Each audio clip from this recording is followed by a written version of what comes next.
I highly recommend readers go back and do a reread of Quicksilver before they jump into Brimstone. I highly recommend readers, if they haven't already, to read the bonus chapters that are on my website or listen to them. They're available in audio. And are we getting other maps? Are we getting any updated maps? What are we doing with maps in Brimstone that you can tell us? Since there is a big emphasis on names and whether and how the Fae keep names true to themselves and keep it a secret.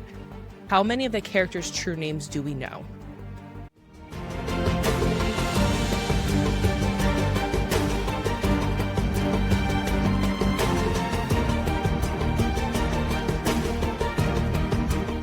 Welcome, Night Owls, to the Book Club After Dark podcast, an inviting moonlit podcast. I'm your host, Danny. And I'm Michelle. We break down fantasy, romantasy, and thriller novels. All things enchanting, intriguing, suspenseful, and maybe a little spicy. Each episode features intimate discussions on captivating stories, character breakdowns, fan theories, and more. And this is your content warning. This podcast contains mature themes and discussions that may not be suitable for all audiences. Episodes include explicit language and descriptions of mature romance, as well as depictions of violence and other intense subject matter. This podcast is rated R for mature audiences. Listener discretion is advised. And going forward from here, there will be lots of spoilers for Quicksilver. I don't know so far. We'll see about spoilers for other books in this Fae and Alchemy series. So consider this your spoiler warning. Let's get cozy because the best stories are told after dark. Next drink of the episode is a classic old fashioned. This might be relevant to tonight's guest. So we are enjoying a classic old fashioned. We have Brothers Bond in here. This is our whiskey of choice for this. And it has a little bit of simple syrup, some bitters, and just your classic old fashioned. So cheers. Cheers. Cheers to our interview guest for this being her favorite drink. Mm-hmm. And I love a good old fashioned. Obviously, I can't drink one, but cheers. Michelle, we're close to the finish now. You're due in early December. We're almost there for baby boy. Can't wait. There. So exciting. Well, tonight we are interviewing Callie Hart. Callie fucking Hart. So when I told you, Michelle, if I was sitting, I wasn't. I was standing when I found this out. But if I had been sitting, I probably would have fallen out of my chair because I was shook. This happened very quickly and we jumped on it right away and it was very unexpected and we are just so fucking excited and I don't know how else to say that than to just say that. So whether you're reading along with us and you've read Quicksilver or not, or you're just here for this fantastic interview that we're about to share with you with Callie, we're glad that you're here. Joining us tonight is New York Times bestselling author Callie Hart. Callie is the author of the Fae and Alchemy series with the highly anticipated Book 2 Brimstone, which is releasing November 18th. We may have talked about it just a little bit. She's penned over a dozen other novels, and we are so excited to have her. Thank you so much, Callie, for being here tonight. Thank you for having me. I'm excited to chat. We're so excited. So we're going to start with our first question. So you've shared in other interviews about your journey to writing this story. What advice do you have for your younger self if you could go back and talk to her? I would tell her to stop being such a little brat because I was an asshole. My poor grandparents, they raised me. I was raised by my nana and my granddad, and I was a punk. So I put them through a little bit, but, kept them young, I think. But I don't know, I think with regards to writing, I think I would tell her to start sooner because I left it quite late. I could have started a lot sooner, I was just one of those people that let the little voice in the back of my head get the better of me, the one that says, oh, you could never write a book. You would be terrible at it. Why would anyone want to read your book? I think all authors have that little negative person sitting on their shoulder going them what on earth gives you the right to tell a story? And why would you ever think that anyone would be interested in reading it? So, yeah, I think I just tell her to get off her butt and get started much sooner than I did because I waited quite late. I could have written so many more stories already. That's great advice because I think with most creatives that it's battling that inner voice of should I write? Should I not write? Should I take this leap of faith and put myself out there? Because there's some vulnerability in that when you're you have a creative process and you're kind of exposing that to the world. Absolutely. Yeah. It's scary. It truly, like, a book is like an open wound, and you're Mhm. like, giving people access to poke and prod at it, and it's terrifying. It really is. I think you faced a lot of that too with I saw another interview clip that you had about the cover and just the being your life has probably changed pretty dramatically in the last year or so from an exposure and just being where you're at now. What has that been or felt like? Even if it's uncomfortable, like what are the uncomfortable moments? What is that like having Yeah, so much change? I'm very, very lucky that, I've been a working writer for the past 13 years. I've been putting out books for a very long time. And I'm very lucky that I've had a readership and I've been able to support myself and my family with my career for a very long time. So I've had varying degrees of success over the years. There've been peaks and Yeah. troughs for sure.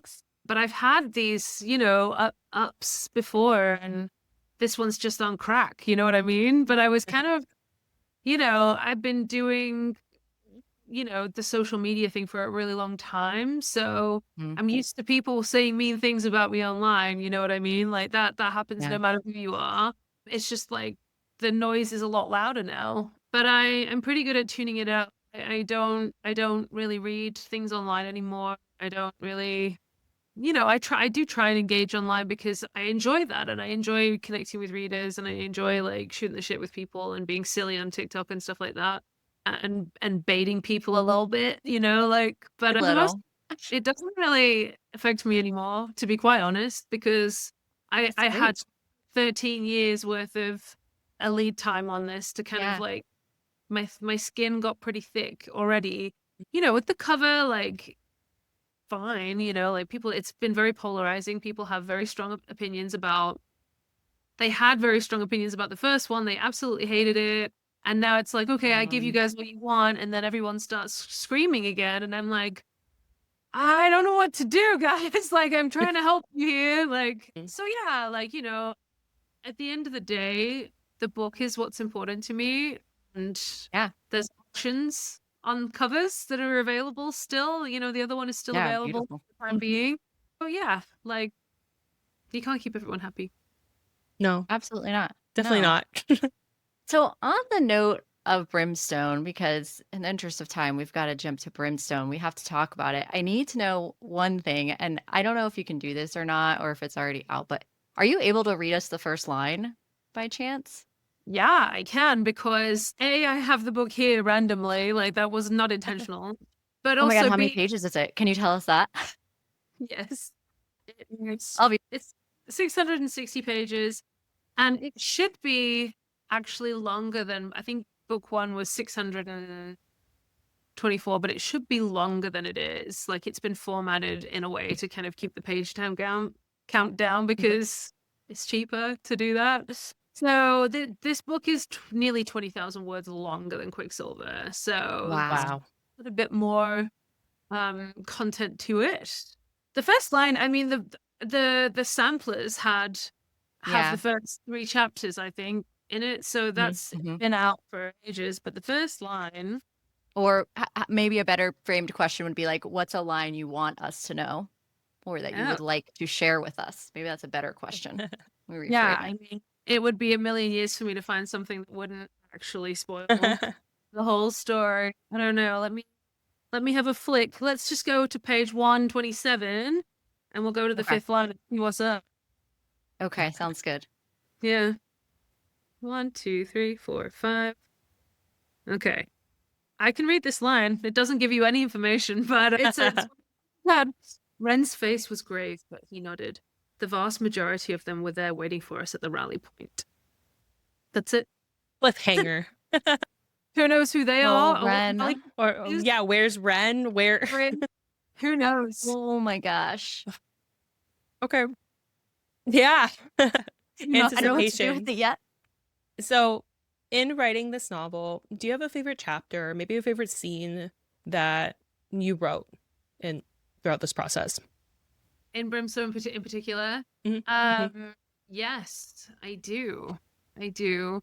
the end couple of chapters, are always like all gas for me. And there's some big reveals, like some cool shit that's happening in the last couple of chapters of this book. So, I'm gonna cheat and say the last sort of 10% of the book is just, was like a fist pump moment for me because I've been waiting to write these scenes for such a long time. They've been in my head just as long as all of the scenes from Quicksilver. So, and I'll feel the same way about the end of book 3 as well, because, I imagine this whole like landscape unfolding. It wasn't just Quicksilver. So there's scenes that I haven't even gotten to write yet that I'm very, very excited about. But yeah, the whole last 10% of the book, and then a specific scene. There's one scene, I can't tell you what it is. Of course, I'm not going to tell you what it is. Another kind of like emotional, kind of like quiet scene between Kingfisher and Ceres that I had was actually one of the very first scenes that I ever thought of for this whole series. So Oh, wow. getting Okay. getting that was like a real moment of like catharsis, because I felt like it was a breath I was holding for so long and I could finally exhale it and release it. And I really loved that scene. So yeah. That's awesome. So when you were writing or when you were getting inspiration for the Fae and Alchemy series, it kind of surrounded itself based on this one scene, essentially? No, like it was one of many, many, many Many. scenes Okay. that, they all sort of unfolded around Kingfisher. He was the first character that I imagined to life in this world. And the alchemy side of it, the alchemical magic base was those were the two pillars of the story, and everything else kind of like pieced itself around those two things. So that's where Ceres came from. I've spoken about this before, so apologies if you guys have heard it before, but when I was thinking about who Kingfisher was, and like what his motives were and what his secrets were, and what his arc was going to be, and who the other person would have to be to kind of meet him where he's at, and who would be strong enough to kind of stand up to him, and this kind of like repartee, this banter and back and forth, and not just be completely cowed by him because he was such a strong personality in my head. That's how Ceres became who she was, because she needed to be exactly all of these different elements in order to, be a counterpart to him. And then she very quickly took on her own personality and her own life and had her own demands as well. So yeah, come stages, it's like, different layers get filled in piece by piece, and then you're driving and you're like, holy that's such a that has to go in, that has to happen, all these little moments of clarity that strike you out of the ether and find their way into the book somehow. Awesome. I'm going to ask a question about Solace, like kind of moving on.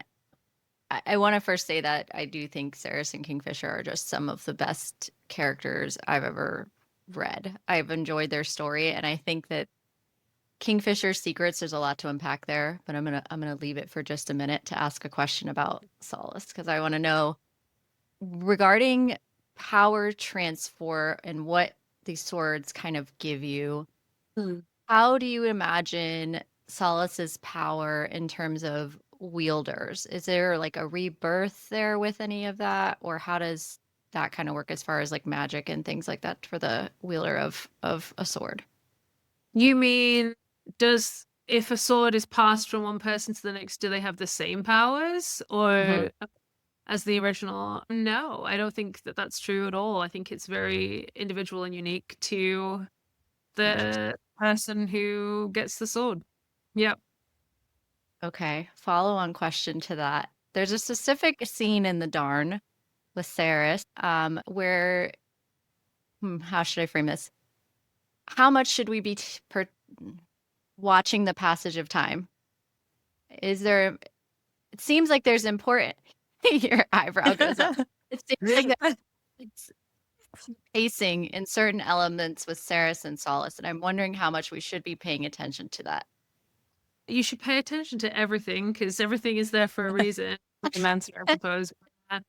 I'm not quite sure that I am gleaning exactly what point in the dawn, like, that you're.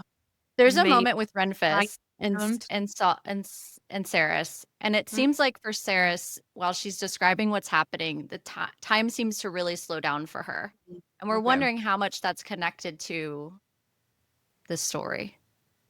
I'll leave it very open-ended on purpose. I mean, it's definitely relevant, like it's definitely a relevant piece of the puzzle moving forward. Isn't it Okay. like, some sort of massive Easter egg that you should be like focusing on with all of your might? I don't know. Couldn't tell you. Are there massive Easter eggs that we should be focusing on with all of our might? So many. Yay. The whole one. Oh yeah. Okay. Oh yeah. Okay. Especially in book 2. Yeah, there's some stuff Okay. going down. Oh, Okay. okay. I So- just had the feeling. So Mhm. we are expecting, of course, POV chapters from Saris and Kingfisher and Brimstone. Should we expect any other POV chapters or maybe bonus chapters from another important character towards the end? Yeah, you only get Kingfisher and Ceres in book 2. There is bonus content from another POV in some of the editions. I'm not sure which. Please hold. Let me see what's happening in the back of this guy. So many different editions from different publishers that a lot of them got the chapter. So I'm just trying to see. So while you're looking for that, you're saying that the different editions have all different bonus chapters, so there will be more than one, maybe 4 or 5, or maybe more than that. Yeah, I think there are 4 separate from memory. Depending on the edition, I'm going to have to go back and sort of go through my email and consolidate that information and have it up on my website or something like that. But yeah, there's a Awesome. couple from Carrion in there too. So Oh, my I like favorite. it. Any But you're any basically space there, saying anything that that's we going need on. to connect or collect all these editions like Pokemon cards so we can get the I full mean- story, make sure we have all the POVs. you guys could Yeah. just, 4 friends could buy one each, and then you could just, Share the or love. yeah, or you could buy the 4. There are so many options. Okay, this question's been probably silly of me, but I'm like obsessive about this. Are we getting a map of Zilvarin in Brimstone? First question. Second No. follow-up question to that. Are we getting other maps? Are we getting any updated maps? What are we doing with maps in Brimstone that you can tell us? Yeah, no, the map is the same, but there's a lot of information on that map that people have not asked any questions about, which I'm shocked about. So We're not yeah, done yet here. no. Just saying. Yeah, unfortunately, no extra maps. Perhaps I'll commission some and add them just to my website or something like that, or have some art cards made. But we only had room for Okay. one map, and that was the Mm. most important one. So Yes. I have this guy right here. On that note, I wanted to ask about where we're going in Brimstone. I have 2 questions. And He shrugs. shrugs. So Nevercross was added. That wasn't part of the original map that you had. Can you tell us a little bit about where we may or may not go and the relevance of that? No, shit. No, No. absolutely. I can't. I'm not a spoiler. I am a locked vault. You will get nothing out of me, I'm afraid. I'm not about to spoil anything, unfortunately. Okay. What about Graves Point? Do you want to talk about Graves Point at all? You want to tell us a little bit about Graves Point? Absolutely not. We had to Locked- ask the question. Locked vault. We had to ask. Sorry. I love that though, because you're protecting Yeah. your book, and do. then we get Yeah, to that's fair. uncover all the things ourselves and go through the journey. excited. Reading a book, Yeah. right? Why would you? I mean, my sister, for example, reads the end of the book before she opens to the front page, which I think is absolutely psychotic. I do not trust her for that one What? reason. But she's like, I need to know if I'm gonna enjoy it or whatever, and I'm like, you won't know that until you read the book. How can you know Yeah. that? Yeah, Yeah. that's not enough context. How could you possibly know? But in the same vein, I'm not about to ever spoil. I don't give spoilers. It's not how I think You books give should slight be read. direction.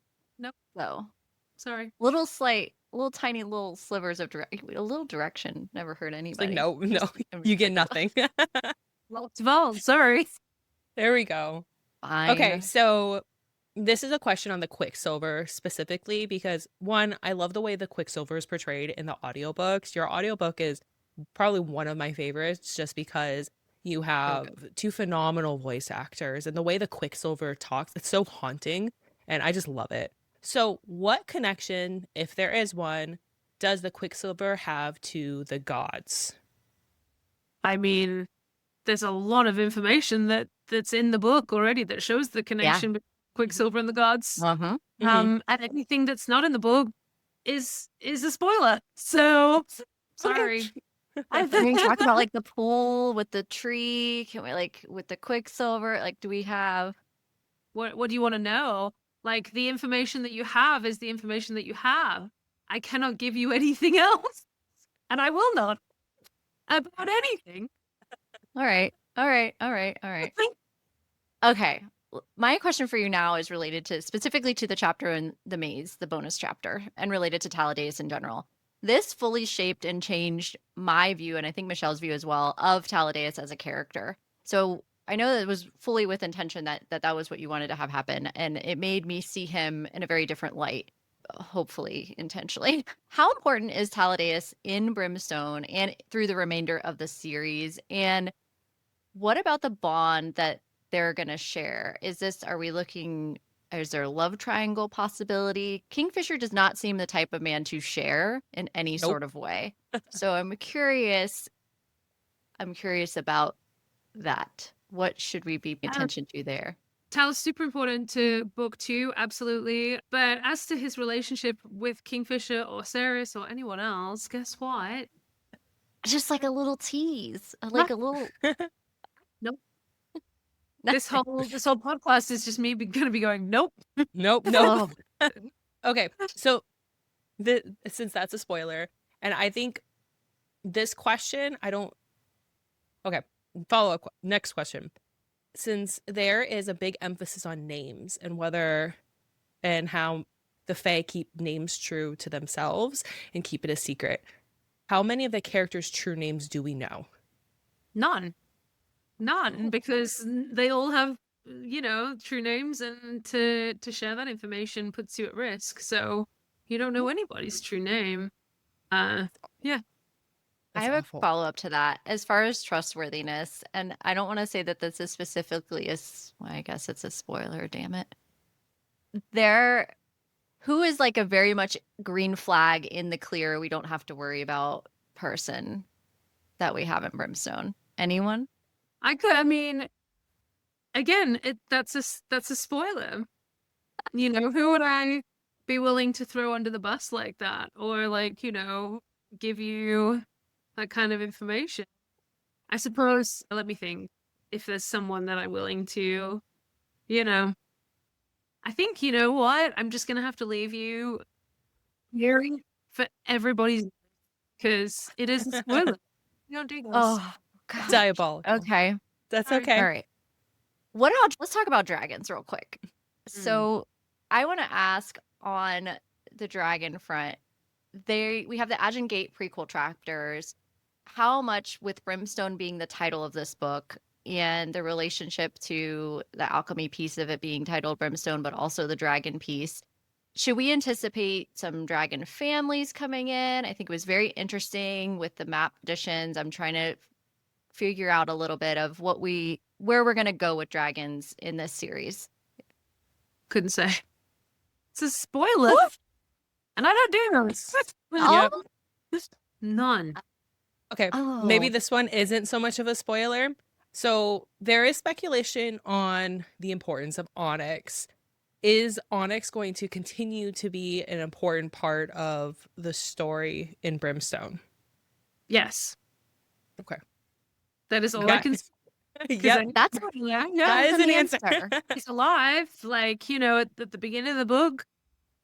So, yeah, that's all I can There we say. go. A lot of people were like, wait, did he not survive? Like, because they were like, oh, it wasn't mentioned at the end of book 1. And I was like, oh, sure, I can confirm, yes, he's alive at the beginning of book The 2. pet is alive. The fox is alive. It's fine. I also feel like you're so intentional that, like, if a pet were to pass, especially being a dog mom yourself, like, you wouldn't just not mention something like that. Yes, I I feel would like that would have been really have intentional that you would have said. for sure. Yeah. Yes, I wouldn't be like, oh, he's dead now. Like, sorry. No, no, that's not how that Brutal. would at all. Need to ask about Kingfisher's dad. Will we see him in Brimstone Guess what? at some point? Spoiler. I think we could like blanket just say like any information about Brimstone is not getting past my lips. Okay. Like it's just not happening. All right. All right. Can- All right. Can you then talk to us? So since Brimstone, all the information's not going. Vaulted. Can you talk a little bit to us about Netflix and the movie adaptation, or is that all locked and sealed too? Yeah, I can talk about it because there's not a huge amount of stuff happening right now, unfortunately. Everything just takes such a long time in Hollywood. You know, like, it's very glacial progress. And, you know, we have a script. I we have an amazing writer on deck. I'm not sure if we've announced who she is. I really need to check in on that, but she's phenomenal and she's written some really, really freaking cool stuff. Some amazing TV that I know people will have seen and really enjoyed. Our producer is Elizabeth Cantillon, who just did The Love Hypothesis in Canada, Wow. but she also did Alien Romulus. So I know she can marry those two kind of like ideas of something really dark and gritty with like romance, you know what I mean? So I have every faith in her ability to adapt the story to in a really like genuine, meaningful, like honest way that sticks to the bones of the story. I'm going to be EPing on the project, so when we get to that point, when we start to like think about where that's taking place and casting and all of that good stuff, when we get there, I will have a seat at the table during those conversations, which is very exciting, of course. But yeah, at the moment, you know, we're just locking down that script. That's the first step. Then, you know, the next part of that puzzle is a director, and then you move on to casting. That's a No whole cast yet. Okay. yeah, a whole different thing entirely. So I'm as excited Yeah. as everyone else, believe me. And like, what's going on? It just takes a long time, you know? It takes a long, long time. So I'm really lucky. I'm in a position where, you know, Netflix understand that there's a huge readership for this property and they're very keen to have the readers be brought along on the ride as well. So as soon as we have information, as soon as anything happens, you know, I'm going to get to be able to share it. So when we get Awesome. to director and when we get to start thinking about actors and that kind of thing, you know, I will be able to share it, but we're just not there yet. Okay. There is expectation that there's going to be 5 total books in the series. That's what kind of has been said. The first 3 are a trilogy, and then there's 2 that are different characters. Is that still the plan for Fae and Alchemy? I don't know where people get information from. I'm always so curious. Like, you know, I was at a signing recently and someone was like, oh, I was told this was a duet. And I was like, by who? I never said it was a duet. But people get really like, you know, I don't know where, like, you know, one person whispers something and it suddenly becomes like gospel. I'm contracted for 3 books right now. I would love to write 3 extra books with Series in like all interconnected together, standalones, interconnected, standalones. Okay. from different POVs. But that's all dependent on, you know, what people want to read from me. And if people want to read, you Everything. know, a book from so and so or so and so, you know what I mean? Like, Mhm. so it's entirely dependent on whether people are still reading at the end of book 3. I really hope they are. Like, that's, you know, if I'm doing my job, fingers crossed, people will still be keen to get a little bit more out of the story. I have so much more I want to write, but it's just all dependent, you know? There's so many like there's Okay. politics behind everything when it comes to publishing and movies and everything Yeah. else. So it's just like, but that's my plan, my hope and my goal. But that is not even remotely set in stone. So we just got to see. We're getting 3 at Okay. least. Yes, 3 3 solidly. core. That's great. Mhm. For follow-up question to that, who do you want? Who would be the 3 other stories? Can you tell us that? I have already said like Carrie, obviously, because everyone Yeah. wants a Carrie book, and I'm so Mhm. grateful for that. Like, and I definitely want to write his book. But the other two I'm actually keeping a little closer to my chest. I haven't Okay. that information yet, so I'm gonna sit on my hands a little bit. But they're, you know, characters that I'm very excited about and would be very, very, and the stories that I have projected for those books as well. Like I plotted everything out, so like it makes sense that it's those characters. So it just depends. We'll see. I know you said no spoilers, and I'm hoping this isn't one, but it really is, but I just have to ask anyway. You were very generous, I think, in terms of like loss of life in book 1 for main characters and even side characters. Will you be so generous in future books? No, everyone will. Oh, well, No, I'm fucking that's with you. reassuring. No, I'm not telling you. I'm I- worried about Lorith and I'm worried about Renfis. I don't know what's You're going gonna stay worrying. on. I'm sorry. Yes. Well, do we get any more songs? Can I ask that? Do we get any more songs? Come on, Callie, give us something here. I'm No not songs. asking what the song's about. I'm just No asking. song. No songs. No Okay, songs. no songs. Yeah. No, No songs. songs in Okay. book 2. Interesting. Hmm. Okay. Is there anything, and just to wrap up with just Brimstone, before we have some fluff questions that we want to ask just to know you, but to wrap up with Brimstone, is there anything that you would like to tell us about Brimstone? Non-spoilers, of Or course. spoilers. And we already know she's not gonna. She's I'm not. just well but- to ask the So door not is spoilers, open. anything For anything you you want want us to, to like- tell us. Yeah. Yeah, tell Um, us to pay attention to, anything like that. I mean, I highly recommend readers go back and do a reread of Quicksilver before they jump into Brimstone. I highly recommend readers, if they haven't already, to read the bonus chapters that are on my website or listen to them. They're available in audio. And because that is, it's helpful, like backstory going into book 2. It's not crucial, but it's useful. And yeah, I think, going into book 2, it is all gas, no brakes. I have said this a number of times, so apologies if you've heard it before, but it is a very busy book. Like there's a lot going on. There's foreshadowing and Easter eggs throughout the entire thing for that tie back into book 1 and will lead you into book 3 and everything else. So every page has something on it that might be important later on, you know what I mean? So it's worth paying attention. You Get you your don't have to say, highlighters like, ready, one. essentially. Yeah. Like you just Highlight say, like, one, everything. like, Yeah. what? So nothing particular that you want to No. share. I mean, we're No. really close to release now. Just like a little. No. Sure. Okay. 100% positive. All right. Okay. Brandon Sanderson has cards that he gives out at events. He's a very smart man. And when a reader asks him a question that's a spoiler, he gives them the card and it just says, it's Raffo, I think, read and find out. And I think Brandon's a smart man.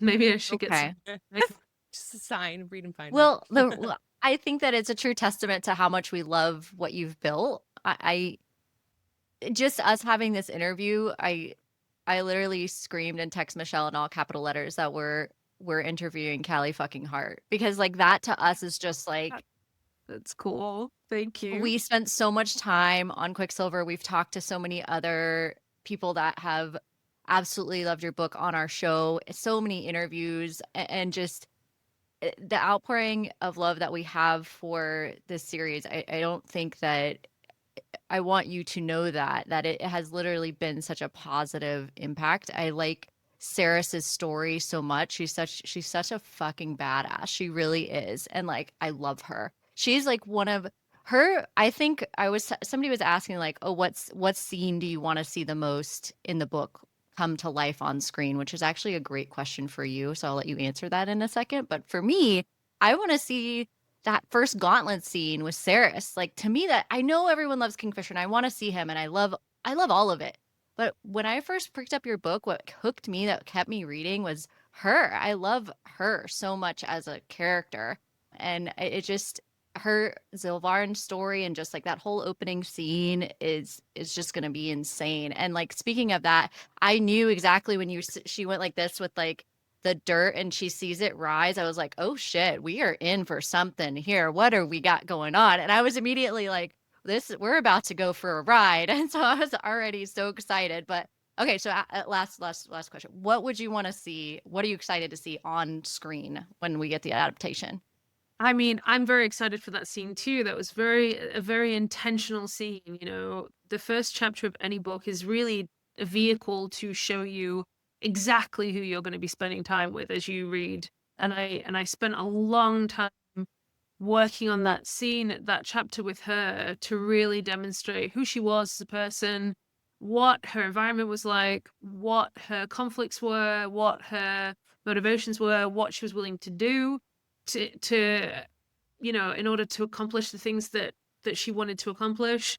And opening on that page with her and having action like first thing out of the gate, really for me, you know, was this like love letter to this character that you guys were going to be spending time with, and hopefully gave you all of that information in a vehicle that was interesting and fun to read. So yes, absolutely, I'm desperate to see that particular scene. I'm also really excited to see, obviously, Kingfisher just coming out of the Quicksilver, because that's going to be Yeah, you know, like that's going to melt absolutely. Yeah, my brain. of And I course. can't wait. Yeah.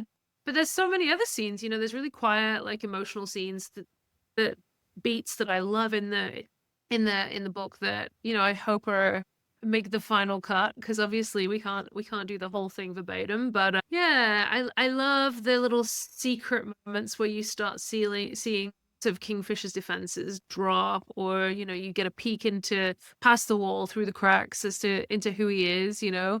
Those moments are really special to me. So yeah. And there's a lot of scenes in book 2 that I'm not going to tell you about that I would love to see come to life as well. So yeah, it's always a strange thing to imagine, like things actually coming to fruition like that, and which parts, you know, have lived in my brain for so many years, and then suddenly they're going to actually be on a television screen or a movie screen is absolutely wild. So it's going to be an experience. We're You're so going to a excited for premiere. you. You're going to go to a premiere Yeah. for Oh, this event. Like that's yeah, wild. that's incredible. That's going to Yeah, be, I think I'm disassociated from my whole life at this point. Like I when I get there, when I'm on the red carpet, I'll be like, holy shit, is this happening? But until then, amazing. you know, I think I'm just so in the day to day. Like I'm writing book 3 right now. I that sometimes when I duck my head up like a little meerkat out of a hole, and I'm like, oh shit, there's some stuff on the horizon that looks really cool, but I'm still digging a hole at the same time. So yeah, it'll be fun. What's your process? Are you just on a laptop for writing, or what do you use? Okay. Yeah, I was just talking to another author recently in New Zealand. I can't remember who it was, but she was saying she wrote everything by hand and then transcribed it. And I was like, you're out of your mind. Like, why would you do that? That's just extra work for yourself. But everyone has their own process, you know, and that's the cool thing, you know, especially having that conversation with other writers. Everyone has their own different process. Everyone has their own rituals or like traditions or superstitions. And personally, I'm on my laptop. I have to be at my desk to effectively write, although I have gotten pretty good at writing on planes, trains, and automobiles lately, just because that's what life is. Great movie. So yeah, you know, I prefer quiet. I don't write with music on. I do like binaural beats, which is just like atmospheric, kind of like brain frequency buzzing, you know, it kind of like helps me get into the right mindset for it. Yeah. I just sit for as long as I can. I write for as long as I can. Sometimes that's an hour and sometimes that's 10 hours. So long as I feel like I'm getting quality work. I know there are a lot of authors who like just churn out like some serious volume, which is very, very impressive. But for me personally, I can't do that. I have to make sure, like, I have to be like very meticulous because I don't edit. I mean, my first draft is the closest I'm ever going to get to like a finished product. Some people will write like a slop draft, like, you know, just to get the framework down, and then they'll go back and they'll edit 5 times and start layering other things in, or go back and fix things that they were like, well, I'm just gonna like put a band-aid on this to get through and do this, you know, so that because that's how they work, you know, and how like the process works for them.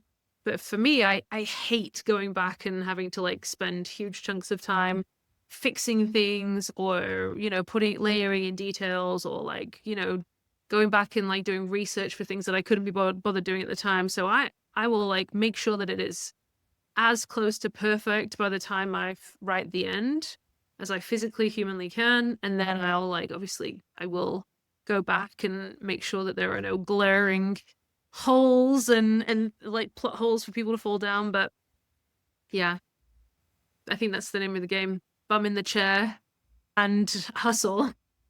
Yeah. And then Easter egg writing, is that like you already have in your mind of like all your different Easter eggs, or you're like, damn, that shit sounds great, I'm gonna put that in like in the shower, you like think of one. Is it like that, or you like already have your whole, do you have like a sticky note of like it's going here or something? How do you No, I just know. I just know. That's stupid. just know? But it's true. Like That's awesome.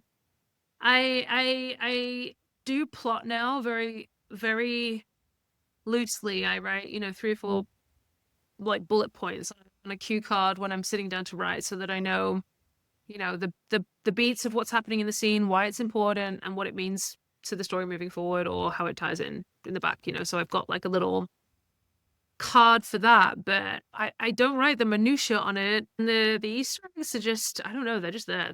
They're just, I don't know, Genius. weird. Love it. Michelle's going to hit you with a couple rapid fire last minute questions that are not Mhm. book related. They're just for funsies. And yeah. Just funsies. Okay, Yeah. so drinks of the episode are really important to us, just so we have one for every episode that it basically embodies the book or the part of the book that we're going over. Mhm. So what We is made your a go-to ton of coffee? cocktails for Oh, yeah. Quicksilver, by the way. We did. And we'll make a ton more for Brimstone. But Aw, anyway, I love yeah. that. What is your go-to coffee order? Oh, I'm so bad. I just drink the worst coffee. I have a very sweet tooth, although I'm getting better. I just have like a latte with oat milk, and then I get a little bit of the sugar-free syrup because I'm basic AF. So That's literally mine. That's what I get. well, I don't mean to call you basic. I don't care. Appreciate myself. Yeah, I'm not one of these people that's like mocha, venti, frappa, whatever. Like, I don't have 50 different ingredients. It's just, oat milk and a little bit Keep it of simple. of sugar-free syrup. I'm getting really good at like I'm like down to like a half a pump right now. So I think Okay. I'm working on getting rid of it altogether. So what That's about the cocktail challenge. order? I'm an old-fashioned girl or just straight Ooh. whiskey. Yeah, I love a scotch. Bruichladdich is my favorite scotch. But yeah, I'm an old-fashioned girl. But I don't drink very much anymore. I'm now, I'm at an age where my hangovers are lethal. So Terrible. God, they're I so bad. tend Yeah. I'm drinking less and less, which can only be good. So, but yeah, when I do, I'll have an old-fashioned. Ooh, Okay. okay. What about comfort food? Do you have a favorite go-to comfort food?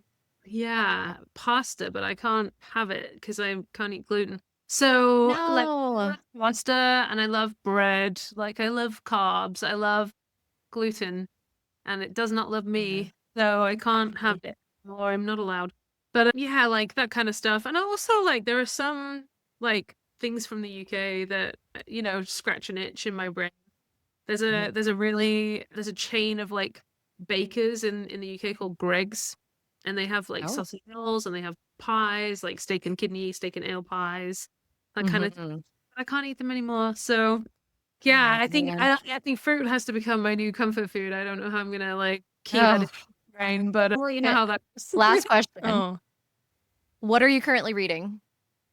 Oh man, I'm ashamed of myself. I have been saying the same thing for so long at this point because it's taking me forever to read this book and it's not a reflection on the book at all. The book is excellent, but I have just been so slammed on the road and traveling, not able to take a breath that I'm like reading like one page in bed before I go to sleep and I'm passing out. I'm reading Joe Abercrombie. I'm reading, I think it's called Before We Are Hanged. It's book 2 Okay. after The Blade itself. It's fantasy, like high fantasy, and it's excellent. He's such a good writer. And I have actually just finished that one, so I'm about to go on to book 3, which I'm very excited about. But yeah, my TBR continues to grow relentlessly. So As I'm do ours. like Yeah, that. it never I ends. don't know what's coming next. Maybe I'll have a palate cleanser, and sometimes I'll do that. I'll read a nonfiction in between, a heavy series or a big fantasy series, and then I'll go back in. I'll dip back in, but we'll see. I don't know. I've got some finally I can see some time where I might be able to take a vacation. So I should curate Wow, my nice. little stack of Yeah. books. Maybe in February next year. That's what I'm looking at. Okay. Yeah. So I'll Great. have Well, to it'll be find. well deserved after Reason of Absolutely. Yeah. Brimstone and your book tour and all of that. Yeah. I need a We break. Good luck. I bet. Patience. For All of holiday. Yeah. Well, thank you so All much right. for coming on, Yeah, thank Callie. you. Thank you We for having are me. over the moon to have you on, and So thank you honored. so much for your time. Yeah, absolutely. Thank you for having me. It was fun. I'm sorry I frustrated you with my No, Are you absolute sorry? no. I'm not. Exactly. But I'm English and we're polite, so I'll say it anyway.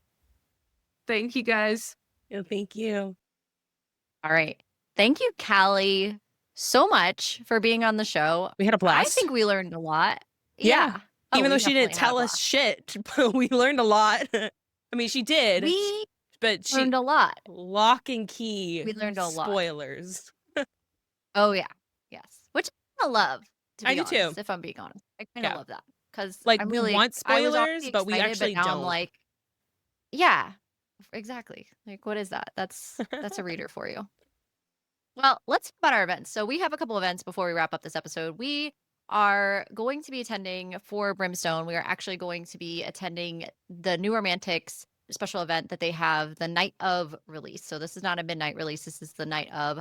On the 18th, they're doing an event. If you would like to go check out their website for tickets and you're in the Orlando area, we would love to see you there. So go check we out would. that. So yeah, It'll be a fun time. There's gonna be games. Yeah. There's gonna be crafts. of There's course. gonna be a lot of Yeah. stuff going on. Snacks. So yeah. We got lots of things happening. It's going to be a good time. We're also doing trivia, Quicksilver trivia. We're also doing some different stuff going on. We got some things we're going to do a recap of everything Quicksilver. If you haven't caught up or tuned in yet, we're going to be doing some fun stuff at that. So I'm looking forward to it. We also have some more Quicksilver coverage leading up. So that's going to be a good time. We'll talk about that in a few minutes. But now it is time for Mystery Q&A. You Know It. All right, Michelle. Hit me with My it. question for you is, what did you like best about this interview? What did I like best about this interview? Yeah. Like, what was my favorite question that was asked or answered? Maybe No, or answered. just in general. Well, this is I mean, your- just I'm talking giving to you an a author. wide. Talking Okay. to an author about like any of their books, especially, these hot fantasy books, is just a phenomenal experience because you get to understand their thought process. And, these books are their babies, and they're exposing themselves and really just understanding their thought process. Getting to talk to them about their own book is just a surreal experience. Especially, I mean, we spent so much time on Quicksilver, and we've both talked about Yeah. how much we love the book, how we know we're going to continue to love the series, love the characters. And yeah, it was just, I don't know, it was a surreal moment to be able to actually talk to Callie Hart about her book, Yeah. Yeah. I kind of echo that. And I also think like milestone wise for us and just in general, the incredible 4 privilege it authors is this year. that insane. The incredible privilege that we have had to talk to Carissa Broadbent and Callie Hart and Bryn Weaver. I mean, it just, there are no words, honestly. We got to talk to an author of a cookbook. I mean, I think this interview particularly, like talking back on this interview, I love that she validated what we already knew, which is that she is very, very Easter eggy. Mhm. She literally Get your told us that there highlighters. is nothing on any page that isn't intentional. Mhm. The way I was like, sorry, what? Every page. She said it. Yep, she did. Get your highlighters ready. Get them ready. Get several. Get them ready. Get your tabs going. Because it's on for Brimstone. And the way I'm just fucking so excited. I'm so excited. Oh my gosh, I'm so excited. It'll be a good time. Yeah. Okay, so my question is going to be on the same vein. So she Okay. didn't answer like half of our questions intentionally because, you No. know, spoilers. Totally. So if you had to pick one that she actually would have answered, which one would you most want an answer to? Well, I think that's tough because we just got done saying that I don't know that I really even want spoilers. But I guess right. if we're going to get spoilers, one of the ones that I'm curious about is related to where we're going. She alerted to the map, and I'm very curious about that. I think it's going to be really interesting to see where this world goes. And also, the other flip side of that is the gods. I want to know more about them. I want to know more about how she's going to develop them and where Quicksilver and all of this story of how much Kingfisher's hiding. All right, so I guess several things. I've literally answered those. All three. the questions, actually. I can't narrow it. I love this story so much. I can't narrow it. It's too good. What about you? Right. Well, Kingfisher's dad's mine because that's a big theory that I have. Yeah. So that's the main one yeah. that I want answered, and I want answered immediately. That's gonna be like the first thing I'm looking for when I'm reading Brimstone. So where is he? So that's the big one for me specifically. Yeah. So yeah. Okay. I did like how she invalidated the amount of books that are gonna happen in the series. She's like, Oh yeah. where are people getting this? I'm like, you know what? The internet's just a crazy place, you know? It is a crazy place. So Yeah. It was good to get some confirmation there. yeah, absolutely. All right. Before we wrap up, let's talk about what's coming up next on Book Club After Dark. Next episode, we will be interviewing, which is dropping on Thursday. We will be interviewing Between Pages and Friends. We're really excited to have the four of them joining us. It was a blast. We had a great time. And we're looking forward to sharing some more of their interview with them. We got a lot more into the weeds with certain Quicksilver elements that were really interesting and kind of all of our thoughts on Brimstone. Following the Between the Pages and Friends episode, we are taking a little tiny 2-week break before we get into Brimstone to celebrate Thanksgiving with our families and to also just give us some time to give you the best of the best that we have for that. So yeah. And don't forget, we want to hear from you if you have thoughts on Quicksilver or Brimstone, especially when it comes out, or suggestions for future reads. Drop a comment below or message us on one of our social media platforms at Book Club After Dark Pod. Show us your fan art, theories, or anything bookish you'd like to share. You can also visit our website, bookclubafterdark.co, to stay up to date on our cozy content and check out our merch. That's all for tonight. Sleep tight, night owls. Until next time, happy reading.